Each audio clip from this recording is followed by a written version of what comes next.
Again, you can use this by hand, or we have the stand feature. You can hold it up.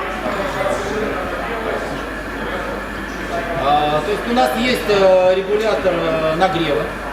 Нажимаем клавишу, включаем режим запуска, инициации пламени.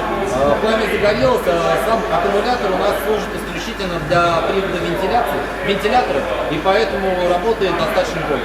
При этом есть такая фича, как подставка для стационарного крепления. Там термопистолета, что в принципе удобно, вы ставите инструменты и дальше делаете ту технологическую операцию, которая вам нужна. So with the butane, we can now reach temperatures of up to 600 degrees Celsius, where the competition are only reaching up to 400 degrees, and it's very difficult.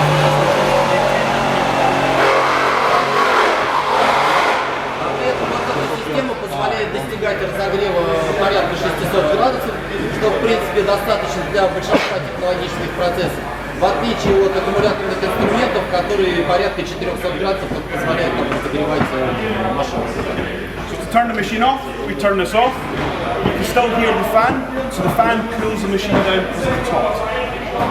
Вы слышите, что машину выключили, то есть пламя факела погас, а вентилятор продолжает работать. Это сделано специально для охлаждения машины.